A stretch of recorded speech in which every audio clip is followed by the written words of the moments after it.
My name is Evelyn Carter. I am 78 years old, a widow, and I have lived in the same two-story house in the quiet town of Fairview for over 50 years. People know me as the lady who always tends to her roses and keeps her porch spotless. But behind those roses lies a secret that saved my life. It was a crisp autumn morning when I stood on the edge of my driveway, holding a basket of laundry. The air smelled of fallen leaves and gasoline. That's when I heard it, the roar of an engine growing louder, closer, hungrier. My heart froze as I turned my head. My son Daniel's car, the one I had bought him years ago, was speeding straight at me. For a split second, I saw his eyes through the windshield. Cold, focused, not a trace of love. Beside him, my daughter-in-law Rebecca gripped the dashboard. Her face pale but her mouth twisted into something that wasn't fear. It was satisfaction. I dropped the basket and stumbled backward. The car surged forward, tires screeching. I could smell the burning rubber as it skidded toward me.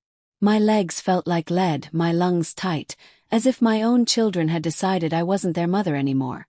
Just an obstacle standing between them and the inheritance they craved.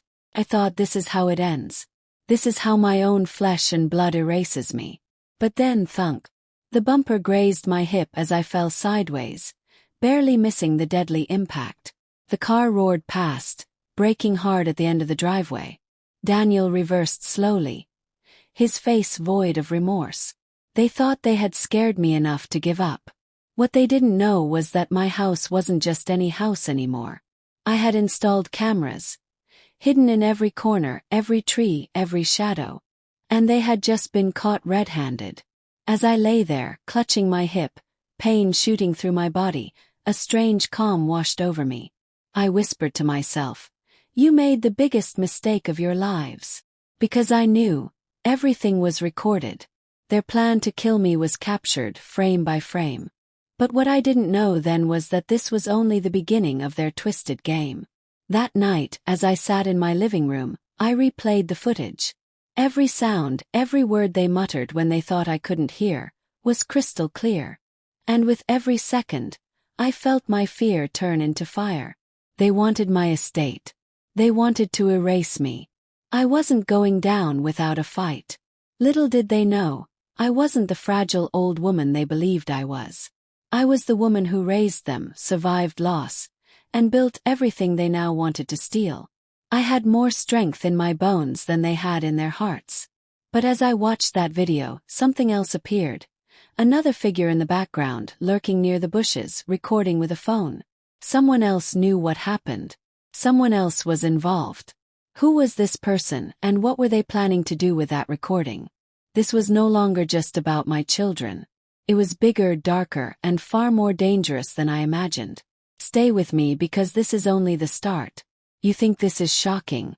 You haven't seen anything yet. Please like, comment, and subscribe if you want to hear how I turned their evil plan against them. Because in the next chapter, the real fight begins. I woke up the next morning to the soft hum of my security system. The cameras I had installed blinked like tiny watchful eyes. Their recordings safely stored on multiple drives, hidden in places even a thief wouldn't think to search. My body ached from the fall, but the bruises on my hip were nothing compared to the bruises on my heart. You might think I would have called the police right away, but here's the thing. When the enemy is your own blood, the battle isn't fought the same way. I wasn't ready to hand this over to the law just yet. No, I wanted to play this smart. As I sipped my coffee, the footage looped again on my screen. Daniel's face, twisted with malice. Rebecca's faint smirk. And then that shadow in the bushes, the one holding a phone. I paused it, zoomed in, and my blood ran cold. It wasn't some stranger. It was my youngest, Michael. Michael had always been the quiet one, the peacekeeper. Or so I thought. Why was he there? Why was he filming? Was he with them or against them? That single question gnawed at me like a rat in the walls. Later that afternoon I heard a knock at the door. Slow, deliberate. When I opened it, there stood Daniel. His eyes scanning me like a predator sizing up weak prey. He brought flowers. Daisies, my favorite, but they looked dead, wilted. "Mom," he said with forced sweetness. "I came to check on you." Heard you had a little accident yesterday. Accident? My hip throbbed at the word. I'm fine, I replied coldly, staring into his eyes. Cars can be unpredictable, you know. His smirk widened. Yeah, they can. Anyway, Rebecca sends her love. We were just talking, about your estate. You should really think about signing it over. You're not getting any younger. The nerve. The audacity. He said it like offering me mercy. I leaned closer, my voice steady as steel. Do you know what else is unpredictable, Daniel? Cameras. For the first time, I saw fear flash in his eyes. But he quickly masked it with a laugh. Cameras. You've really lost it, Mom.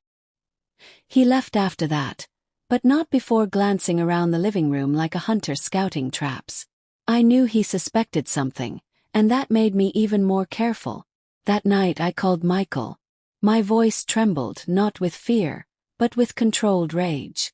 Were you here yesterday? Yes. Was. Then yeah, Mom.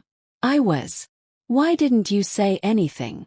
I needed to know what they were capable of, he said quietly. And now I do. I recorded it too.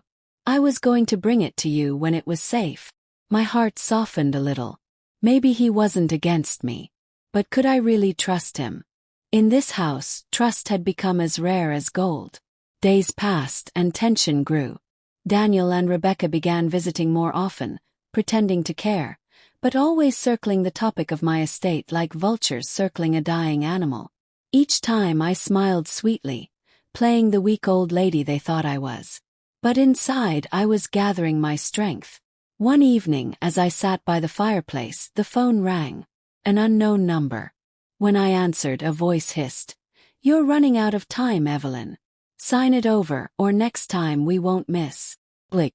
My hands trembled as I put down the phone. It wasn't just them anymore. Someone else was involved. Someone who knew about the cameras, about everything. And they were watching me. I knew then that I couldn't just wait for them to strike again. I had to act. The next day, I contacted an old friend, Sheriff Tom, a man who owed me a favor from years ago. I didn't tell him everything, just enough for him to keep an eye on the house. He promised to drive by at night, keep watch. That same night, I reviewed more footage. And what I saw made my blood run cold. Daniel wasn't alone when he came snooping around my backyard. Rebecca was there too, whispering to a man I didn't recognize. He wore a dark hoodie, his face hidden. Who was he? Why was he with them? The more I watched, the more I realized this wasn't just about greed. It was a plot, a dangerous one that went beyond my family. There was money involved, yes, but there was also something darker, something they were hiding from me. I decided to confront Michael. I needed to know where he stood. When he came over, I asked him straight. "Whose side are you on?" His face tightened. "Yours, Mom. Always yours. But you have to be careful. Daniel is desperate. He owes money to dangerous people. That's why he's doing this. They promised to clear his debt if he got the estate quickly." My stomach turned. Blood money. No wonder he was willing to kill me. Michael leaned closer, whispering, "You need to leave the house for a while. Let me handle this." But I shook my head. "No, Michael. This is my house. I built this home with your father, and I'm not running. If they want a war, they'll get one." That night, I moved the recordings to multiple drives and hid them in secret places. Under floorboards, inside books, even buried in the garden. If they destroyed one, there would be more. Then, as the clock struck midnight, I heard the faint crunch of footsteps outside my window. I peeked through the curtains and froze. There in the darkness stood Daniel, holding something shiny in his hand. Crowbar. He was coming in. The cameras caught everything. His hand on the doorknob. The slow creak as he pushed it open. My breath hitched, but I stayed still, clutching the phone ready to call for help. He stepped inside, whispering to someone behind him. "Keep quiet. Grab the old hag, and make it look like an accident." They thought I was asleep. They thought I was powerless. But what happened next would turn the tables completely, and change everything. You don't want to miss what comes next. The night my son broke into my house was the night everything exploded. Stay tuned for the next chapter, because that's when the real fight begins. Please like, comment, and subscribe. This story is only heating up. The house was silent except for the creaking of the wooden floor under Daniel's feet. I stayed crouched behind the heavy armchair near the fireplace, my phone clutched tightly in my hand. The cameras were rolling, every second captured, every whisper preserved. My heart pounded in my chest as I listened to his hushed orders. "Rebecca, close the door," he hissed. "No noise. We'll drag her outside and make it look like she tripped. My own child. My own blood. Planning my death in my living room." I bit my lip so hard I tasted blood, but I didn't move. Rebecca stepped inside behind him, her heels clicking softly against the floor. "Daniel, this is insane," she muttered, though her voice lacked true concern. "What if someone sees?" "No one will," Daniel growled. "The cameras are off. I cut the wires earlier." I almost laughed right there. He thought cutting the obvious wires meant cutting all of them. The real ones were hidden so well even I sometimes forgot where they were. As they moved toward the stairs, I slipped out my phone and texted Michael. "They're inside. Bring help." Then I crept toward the kitchen, where I kept an old cast-iron skillet hanging above the stove. My husband always said it could knock out a bear if needed. Tonight, I hoped it would be enough to deal with the monsters my children had become. Just as they reached the bottom step, Rebecca froze. "Daniel, where is she?" "She's asleep." "Upstairs," he replied. But she shook her head, her eyes scanning the shadows. "No, she's awake. I can feel it." Before Daniel could respond, I stepped out from behind the counter, skillet raised high. "Looking for me," said my voice calm but sharp. They both jumped back, shock flickering across their faces. "Mom," Daniel stammered, his tone suddenly sweet. "We were just checking on you." "With a crowbar." Shot back. "You think I'm blind? You think I don't know what you're doing?" His expression hardened. "You don't understand, Mom. I need this estate. You're old, you don't need it." You were going to kill me for it," I interrupted, my voice trembling with rage. "Your own mother." The tension in the room was suffocating. Daniel glanced at Rebecca, who nervously backed toward the door. But before they could flee, headlights flashed outside. Car screeched to a halt. Michael burst through the door with Sheriff Tom right behind him, gun drawn. "Freeze!" "Bark." Daniel dropped the crowbar, his face draining of color. Rebecca raised her hands, trembling. Michael ran to me, shielding me with his body. "Mom, are you okay?" I nodded, tears spilling down my cheeks. "I'm fine. But they're not getting away with this." Tom cuffed Daniel and Rebecca on the spot, dragging them out to the patrol car. But as they were taken away, Daniel turned his head and spat words that chilled me to the bone. "This isn't over, Mom. You have no idea who you're messing with."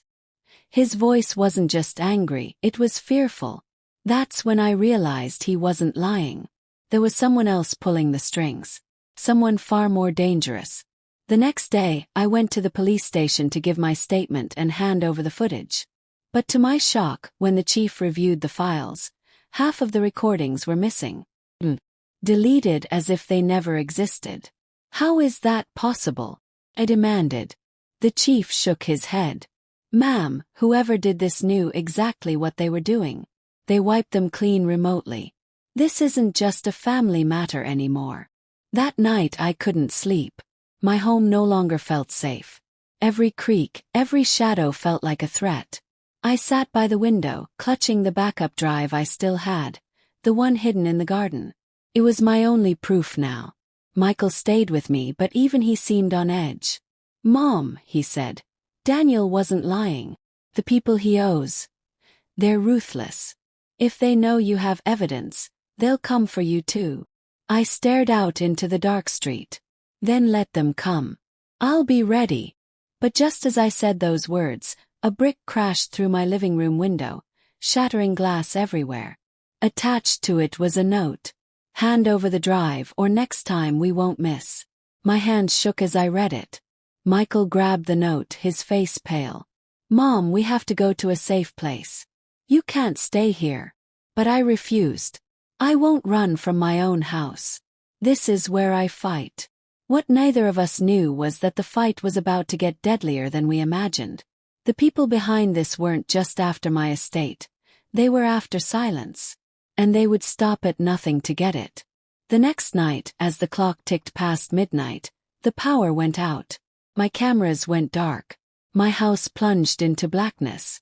From the darkness outside I heard footsteps. Dozens of them. This wasn't Daniel. This was something much worse. You won't believe what happened when the lights went out. In the next chapter everything changes. Stay with me because this fight is only beginning.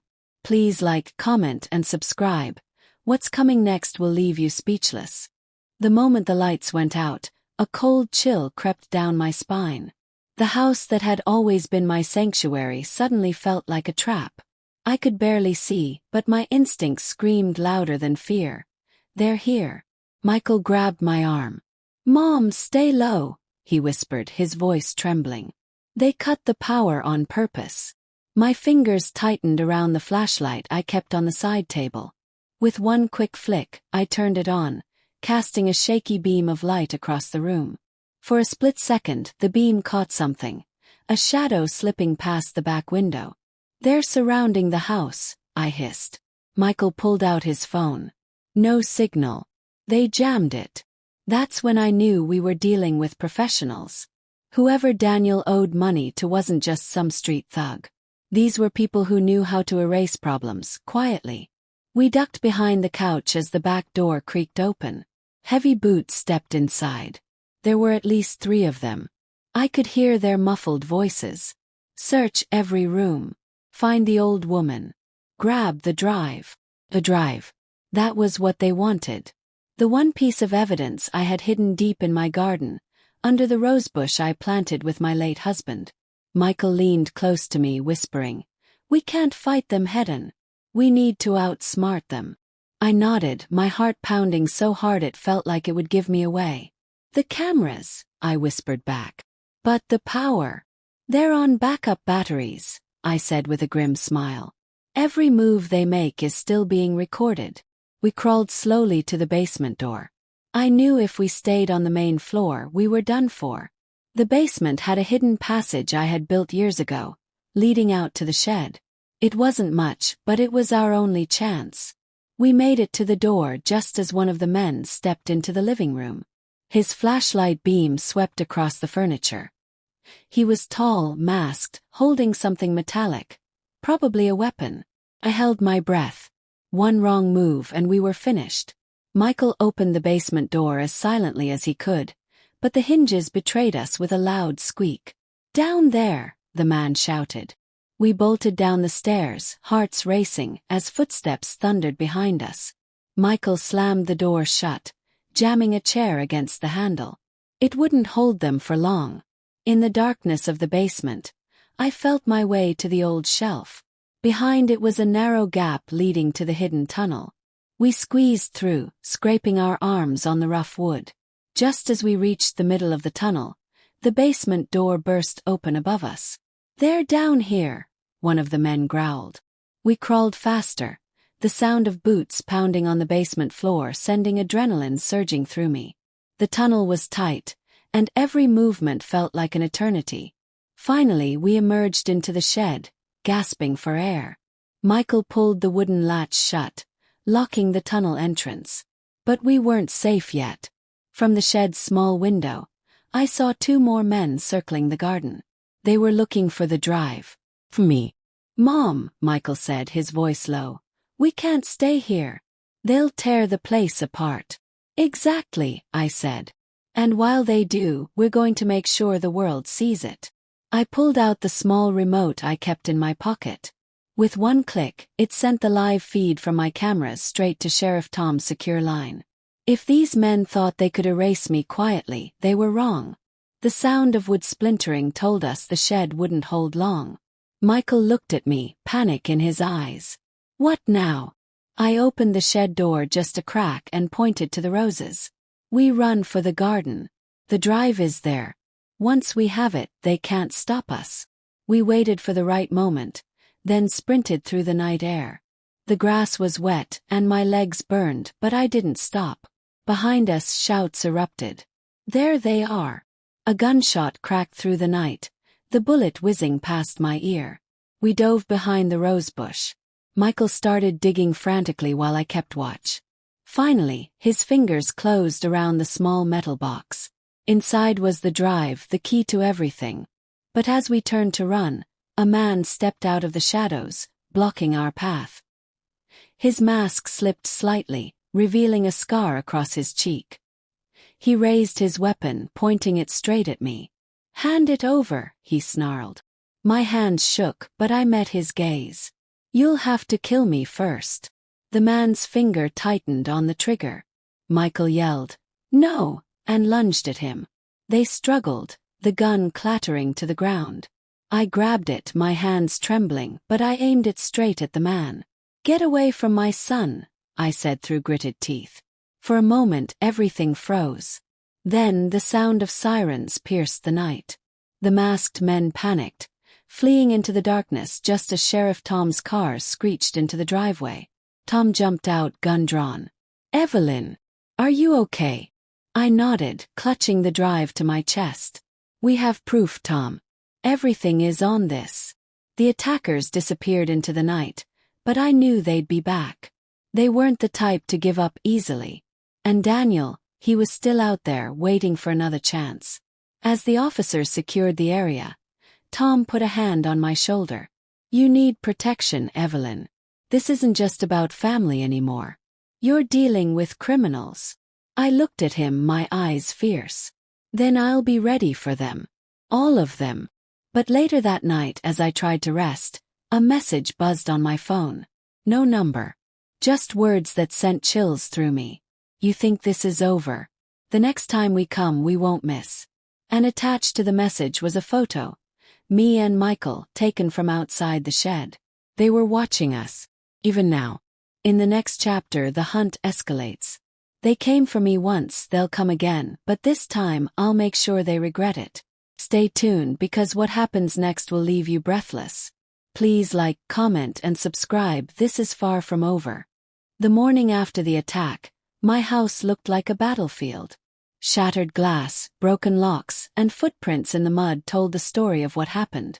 But what the intruders didn't know was that every step they took, every threat they whispered, had been captured not just on my cameras, but also streamed live to Sheriff Tom's secure server. Still, the warning message they sent kept echoing in my mind. "The next time we come, we won't miss." I sat at the kitchen table, the drive clutched in my hand. This tiny piece of metal held all the evidence I needed to destroy Daniel's plans and expose the criminals he had entangled himself with. But it also made me their #1 target. Michael sat across from me, his eyes red from lack of sleep. "Mom, we can't stay here. They know where we live, and they won't stop until they get what they want." "I'm not leaving this house," I said firmly. "Your father and I built this home. I will not let them scare me into running." Michael rubbed his temples. "Then we need to turn this drive over to the police and let them handle it." But I shook my head. "If we hand it over now, it might disappear like the other files did. Someone inside is helping them." "No, Michael.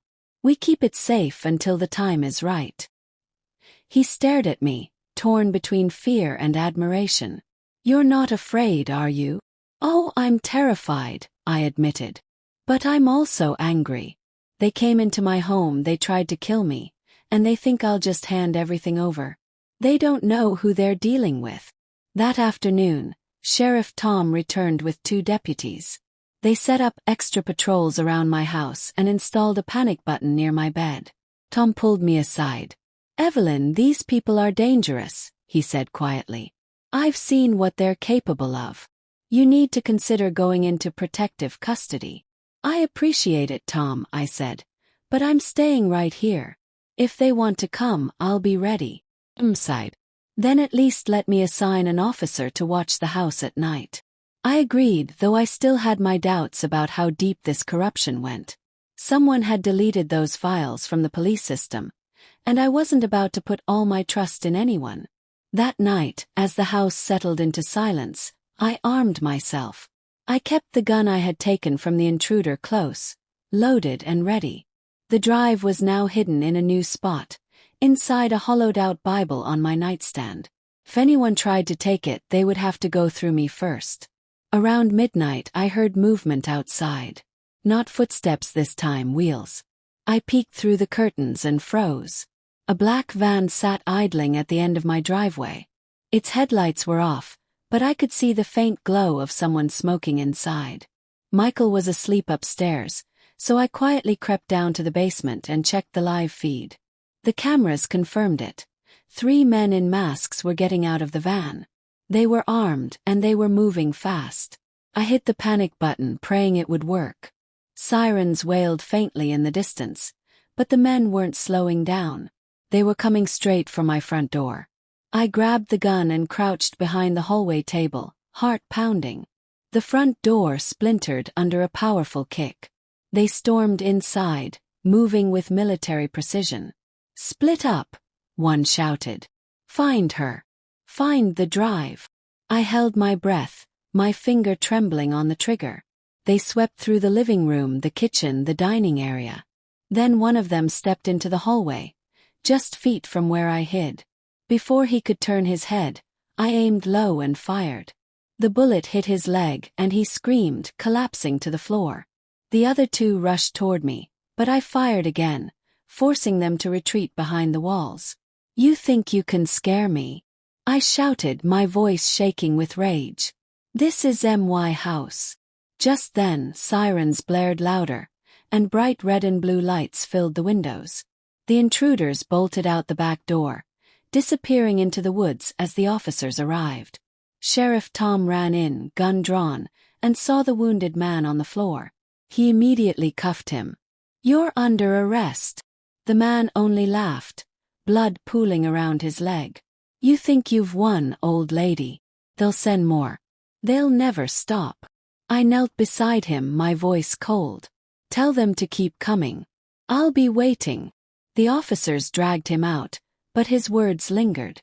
Who were they? And why were they so desperate to silence me?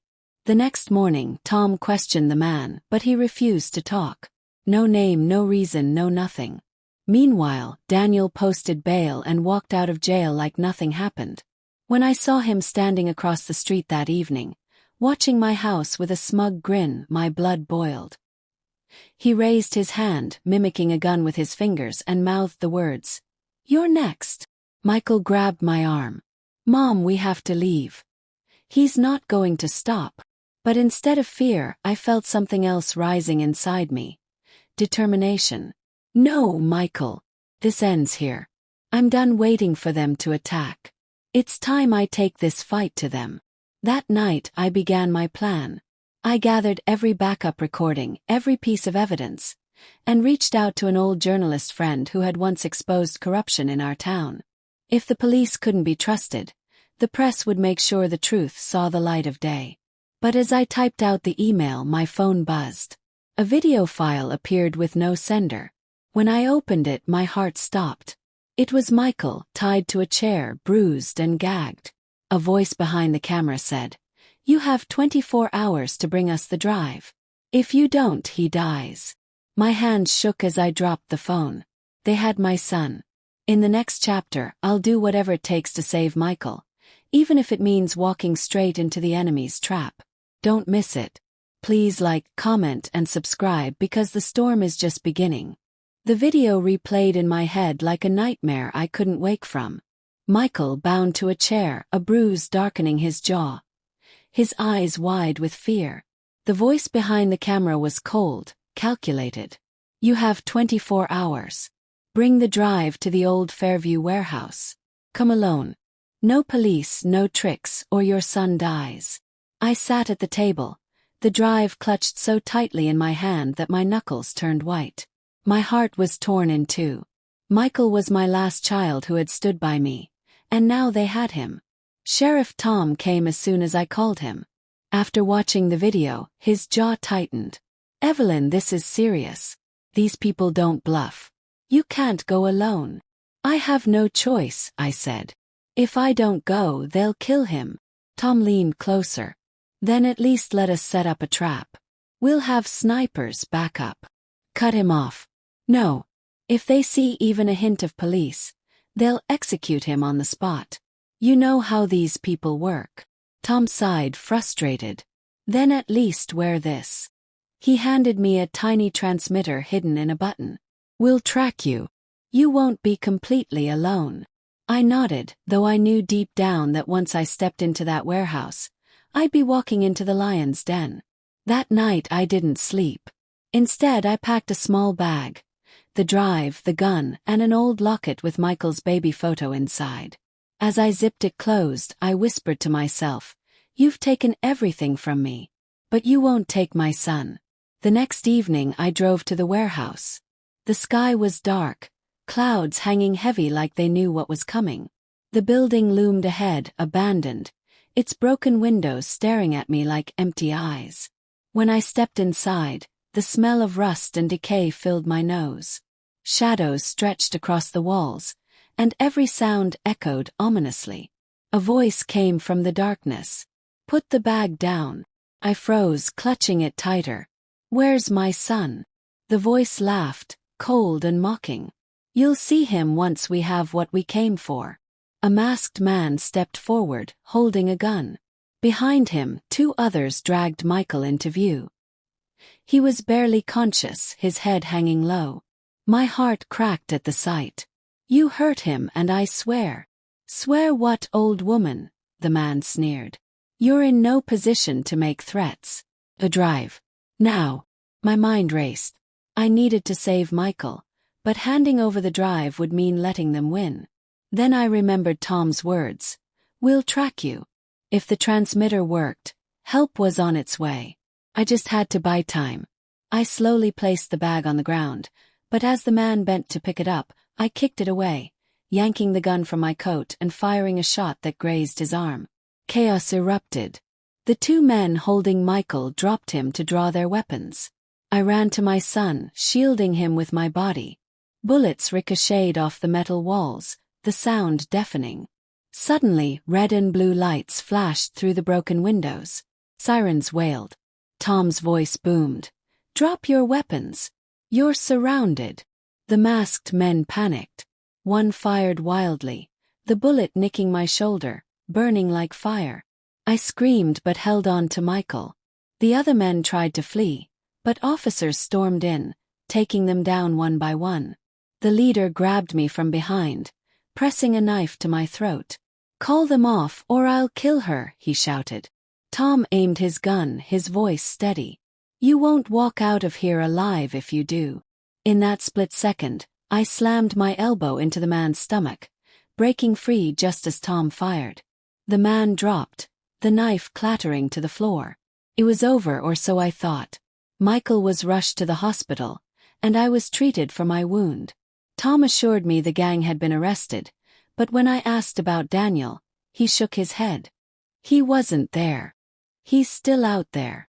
As I sat by Michael's bedside, holding his hand, he whispered, "Mom, Daniel's working for someone bigger. They'll come again." My blood ran cold. "Who?" Michael's eyes fluttered open, fear in them. "A man they call the broker. He wants your estate. He wants the drive destroyed." Before I could ask more, a nurse interrupted. But Michael's words echoed in my mind. The broker. A name that sounded like death itself. Later that night, as I left the hospital, I found an envelope on my car seat. Inside was a single photo. My house, taken from the outside, with a message scrawled in red ink. "Next time there won't be a warning." My house. My home. They were coming back. In the next chapter, the broker makes his move, and I fight back harder than ever. Stay tuned, because the storm that's coming will change everything. Please like, comment, and subscribe. This war is far from over. The night I received that envelope, sleep became a stranger. Every creak in the house sounded like footsteps. Every gust of wind felt like a warning. I knew they weren't bluffing this time. The broker wasn't the kind of man to send idle threats. By morning my plan was clear. I needed to turn my home into a fortress. With Michael still recovering in the hospital, I was on my own. Sheriff Tom offered to place me under watch, but I refused. They'll strike when they think I'm vulnerable, I told him. Let them think that. First, I upgraded my security system, installing hidden cameras in places they'd never suspect, inside the birdhouse, under the porch, even in the hollow of my mailbox. Then I wired the house with motion sensors connected to a silent alarm that pinged directly to my phone. As I worked, I thought of Daniel. My own son had become a pawn in something far darker than greed. Still, his betrayal cut the deepest. I kept asking myself, how did we get here? How does a child grow up to try and kill his own mother? That afternoon, I drove to the hospital to check on Michael. He was sitting up, pale but determined. "Mom," he said weakly, "you can't stay at the house. The broker isn't like the men you've dealt with. He owns half the police in this town. He'll come at you with everything he has." I sat beside him, taking his hand. "Then I'll hit him where it hurts. I've got something he wants, the drive. And I'll make sure he knows it's the one thing standing between him and destruction." Michael frowned. "That's risky." "So is being alive right now," I replied. Before I left, Michael handed me a small flash drive. "I made a copy of everything just in case. Hide it somewhere they'll never look." I hugged him, my heart swelling with pride.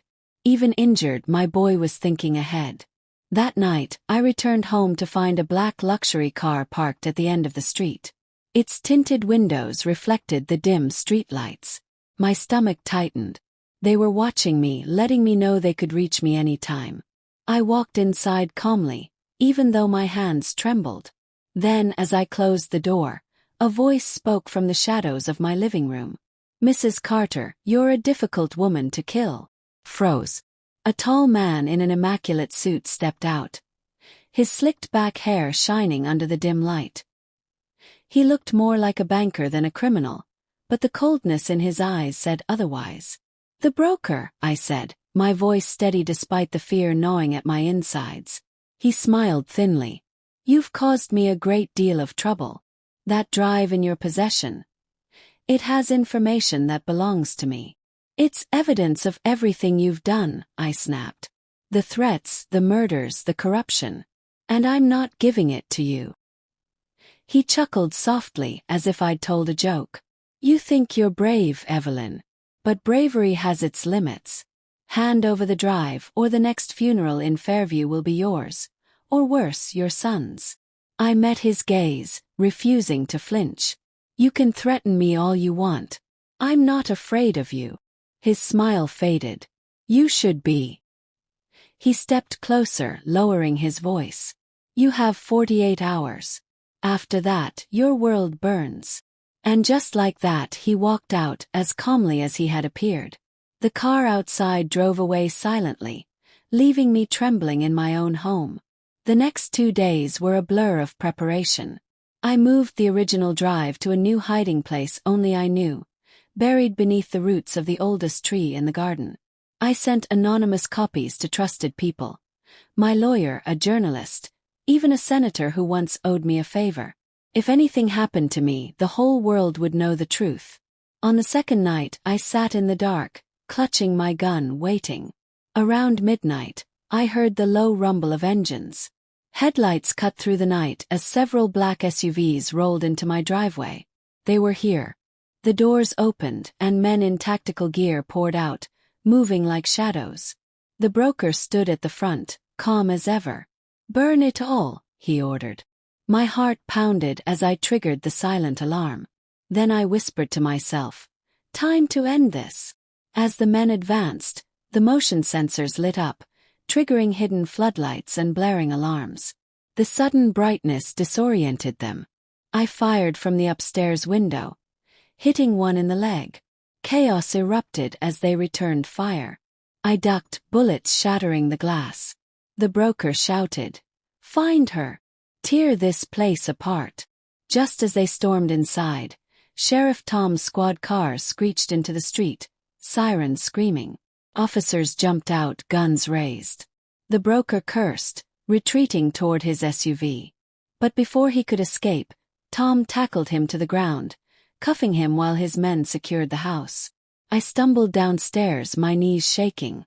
The house was riddled with bullet holes, the air thick with smoke. Tom looked at me, breathless. "You okay?" I nodded, clutching the banister. "Is he?" "He's going to prison for a long time," Tom said. "And with that drive, we'll take down everyone connected to him." As they hauled the broker away, he turned his head and glared at me. "This isn't over, old woman. You can't stop what's coming." His words chilled me, but I stood tall. "Watch me." Later, as I sat in the wreckage of my home, I realized this wasn't the end. The broker had allies, and they wouldn't stop just because he was behind bars. But I wasn't afraid anymore. I was ready. And just when I thought the worst was over, my phone buzzed with a message. No number. No name. Just a single line. "You've won this battle, Evelyn. But the war is far from over." In the next chapter, a shocking betrayal from someone I least expected changes everything. Stay tuned, because the next twist will leave you stunned. Please like, comment, and subscribe because this fight is far from finished. The broker was locked up, but I couldn't shake the feeling that his shadow still lingered over my home. For a few days, the town was quiet. Too quiet. I tried to convince myself that it was over, that the worst had passed, but deep down I knew better. Michael was finally discharged from the hospital. He came home limping, but his spirit was strong. "Mom, you did it. You took down the broker. We can finally breathe," he said with a hopeful smile. I wanted to believe him, yet the message I had received still burned in my mind. The war is far from over. We spent the next day repairing the house, boarding up windows, and cleaning the mess left behind. For the first time in weeks, we sat at the kitchen table and shared a warm meal.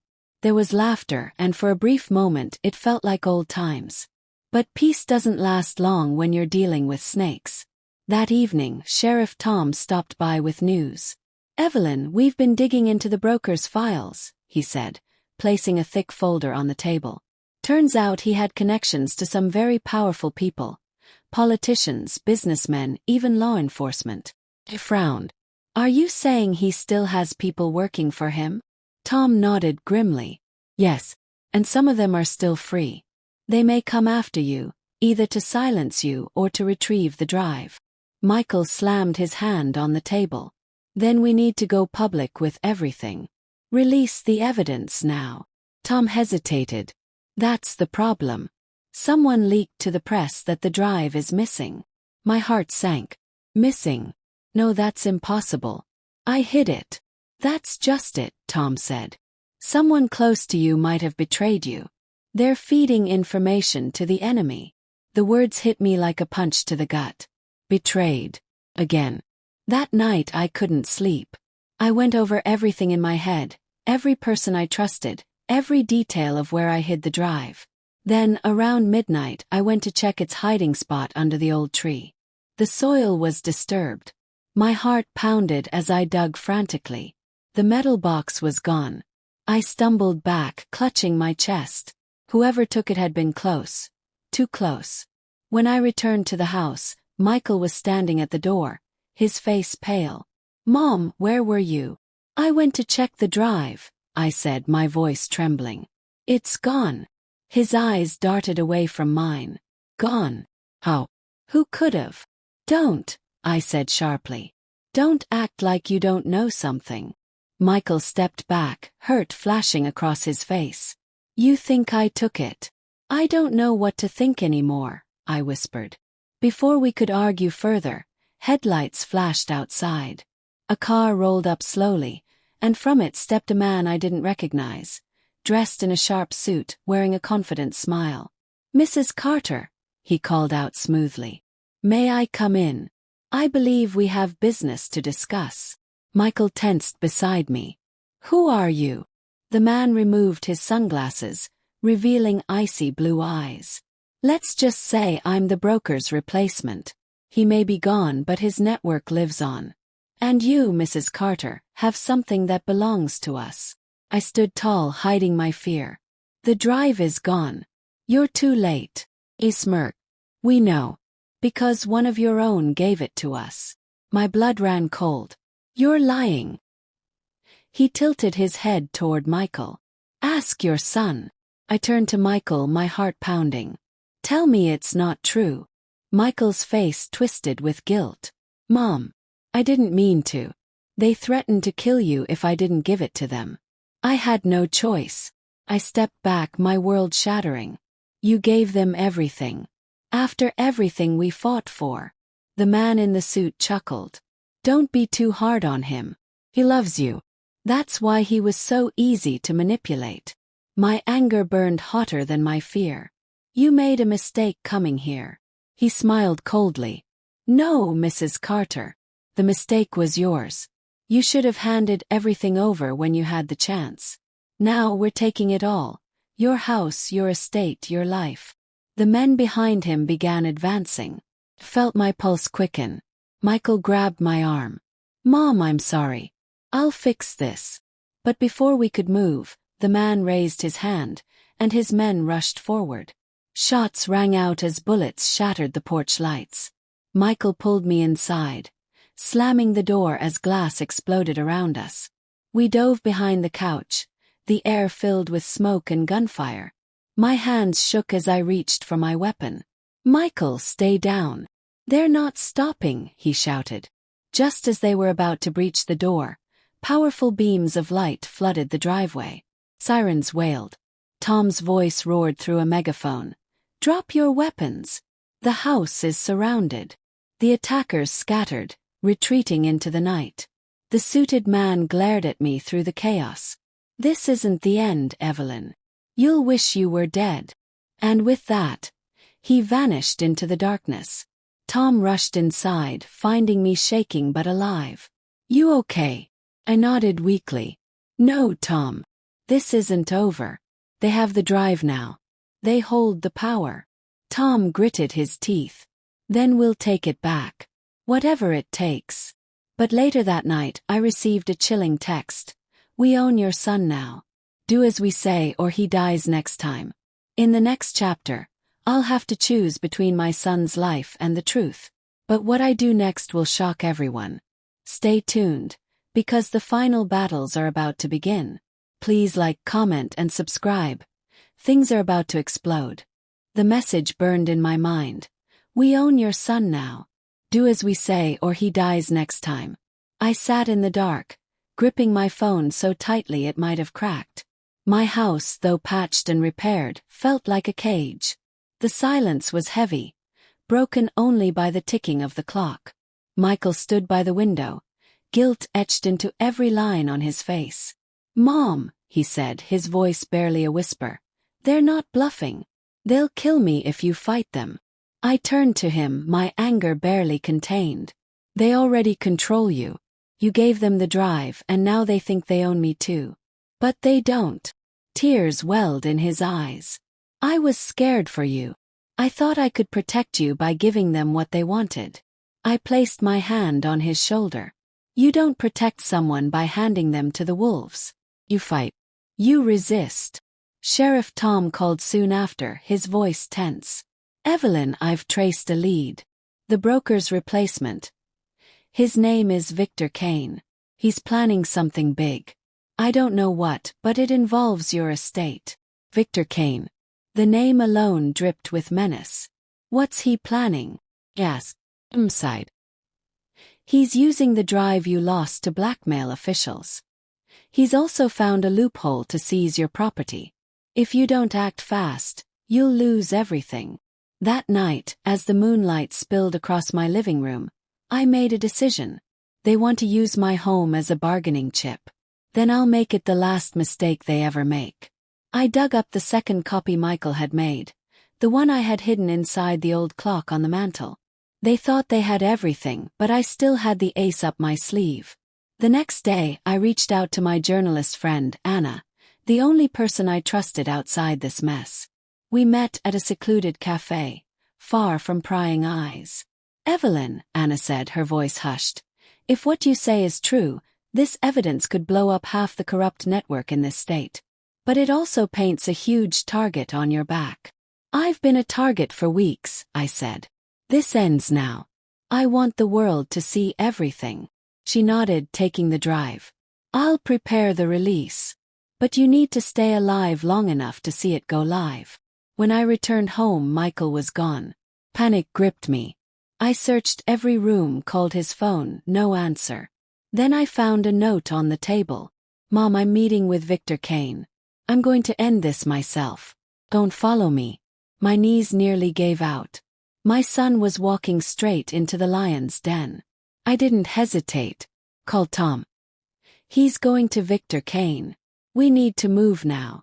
Tom rallied a small team of trusted officers, men who couldn't be bought. We traced Michael's phone to an abandoned luxury hotel on the edge of town, a place where Kane conducted his darkest business. When we arrived, the building loomed like a tomb. Broken windows glinted in the moonlight, and the faint hum of generators filled the night air. Tom raised his gun. Stay behind me, Evelyn.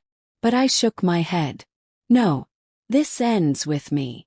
We crept inside, the smell of mildew and dust thick in the air.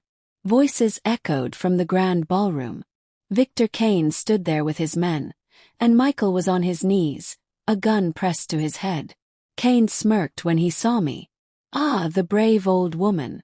You should have stayed home. Let him go, Victor, I said, my voice steady. This isn't about him. This is between you and me. He chuckled darkly. You're right. It is. You see, I have your estate, your drive, and soon your life. All I need is you to sign over everything officially, and maybe, just maybe, I'll let your son live. Michael shouted. Don't do it, Mom. Don't give him anything. Kane waved his gun, his men tightening their grip on Michael. Sign it. Now. Tom's team was hidden in the shadows, waiting for my signal. I took a deep breath, stepping closer. You want me to sign? Fine. But you'll get nothing if you kill me, and you know it. Kane hesitated, smirking. You think you have leverage. Oh, I do, I said. You don't have the real evidence. Do. And while we're standing here, it's being uploaded to every major news outlet in the country. Kane's smile vanished. You're lying. Try me, I said coldly. Kill me, and by sunrise your entire empire burns. He lunged toward me, but before he could fire, Tom's voice boomed. Drop it, Kane. Gunfire erupted. The room exploded into chaos. I ducked as bullets ripped through the walls. Kane grabbed Michael, using him as a shield, but Michael fought back, elbowing him hard. In the confusion, I grabbed a fallen gun and aimed straight at Kane. For everything you've done, I hissed, and I pulled the trigger. The shot hit him in the chest. Kane collapsed, his reign ending in a pool of his own blood. His men surrendered quickly under Tom's assault. Michael stumbled into my arms, shaking. Mom, you did it. No, son, I said, holding him tight. We did it. The officers hauled away the remaining criminals. The nightmare seemed to finally be over. But as the sun rose the next morning, Anna called. Her voice was urgent. Evelyn, the evidence is out. The whole country is talking. But there's something else. Someone else high up is already trying to cover it up. You're not out of danger yet. I looked at my house in the early light, bruised and battered but still standing, just like me.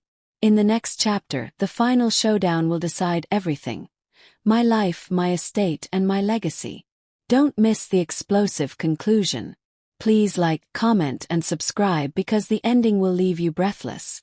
The morning after Victor Kane's death, I stood on my porch watching the sun rise, my body aching but my spirit burning with a strange mix of fear and defiance. The quiet street felt like the calm before a storm. I knew this wasn't truly over. Anna's warning echoed in my head. Someone higher up is trying to cover this up. Michael joined me, his arm bandaged, his face pale from the ordeal. Mom, you should leave town, he said softly.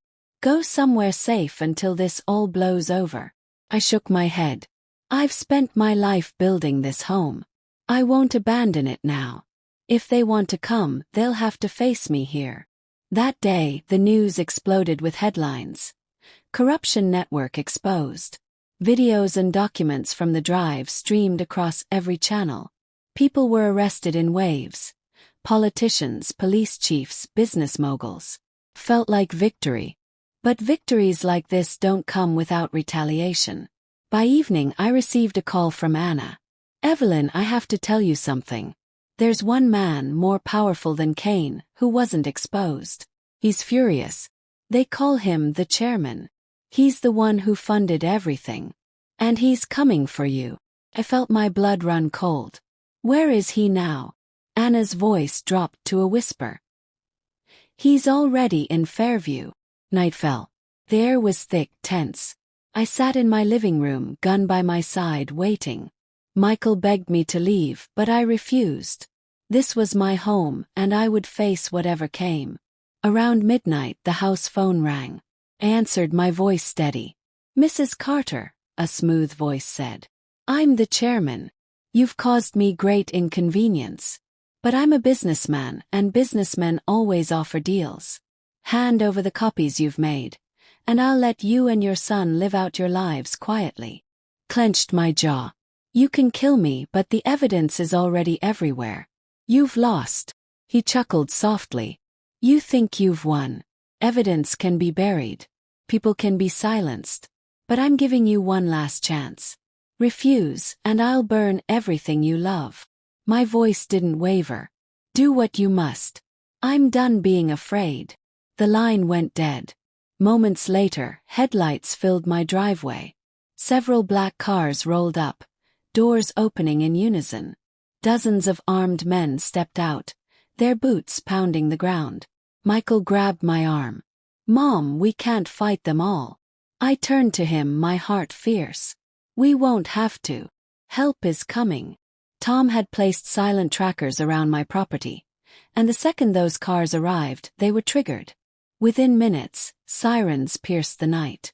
But the men advanced before backup could arrive, guns raised. They stormed the porch, kicking the door open. I fired first, the blast echoing through the hall. Michael grabbed the second gun and joined me. Bullets flew, glass shattered, the smell of gunpowder filling the air. The chairman stepped inside, calm amidst the chaos, his black coat flowing behind him. "Impressive, Evelyn," he said. "But this ends now." I aimed at him, my hand steady. "You end tonight." Before he could draw his weapon, floodlights blinded the room. SWAT teams swarmed in, shouting orders. The chairman's men dropped their weapons one by one, realizing they were outnumbered. Tom stormed through the door and tackled the chairman to the ground. "It's over," Tom shouted. The chairman sneered as he was handcuffed. "You think this changes anything? There will always be another me." I stepped closer, my voice like steel. "Maybe. But there will also always be people like me. People who refuse to be broken." He glared at me, but for the first time I saw fear in his eyes. As the sun rose the next morning, the last of the criminals were hauled away. The network crumbled, its leaders imprisoned, its influence shattered. My name was on every news broadcast, not as a victim, but as a survivor. Michael stood beside me, his arm around my shoulders. "Mom, it's finally over." I looked at my house, battered yet standing strong, just like me. "Yes," I said softly. "It's over. And they'll never touch this home or us again." The weeks that followed were filled with healing and rebuilding. The community rallied around me, offering support and admiration. Even the government recognized my courage, granting me protections and ensuring no one could ever threaten me again. Through it all, I learned something powerful. You're never too old to fight back. You're never too weak to stand your ground. As I sat on my porch one final time, the roses blooming brighter than ever, I thought of all I'd survived. My children tried to destroy me. Criminals tried to erase me. But I was still here. And if anyone ever tried to take what's mine again, they would learn the same lesson my enemies had learned. Evelyn Carter doesn't break. If this story touched your heart, reminded you of the strength hidden inside all of us, and kept you on the edge of your seat, please like, comment, and subscribe. Your story matters too. And no matter what you face, never give up.